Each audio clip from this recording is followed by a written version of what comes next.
It is not our needs that move God to act.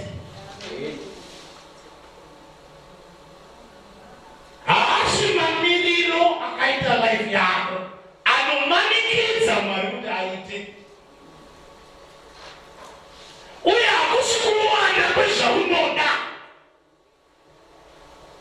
kunaenda kuti mwana ulinire. But it is your faith that prompts or compels him to act.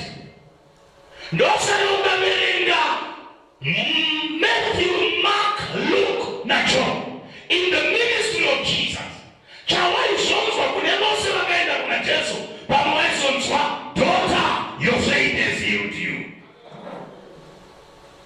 Wame wakata kuna mwele wakamisa pamsoro pain bane wakavumu wakaita ime faith ya zata one zilekuti Jesu alimumba amuskupindika wale mwele awana ya wawia ne Jesu amrape daima wame ni mazara nikaitokea. But what these people did wakaenda kunowaranyura marata vasina kutaurana nemuri twepama kuwaranyura marata kana huswa kuti murwere wavo ukatarisa shoko raMwari zvinonzi Jesu achiona kutenda kwavo, achiona kutenda kwavo kwete effort yavakaita, achiona kutenda kwavo.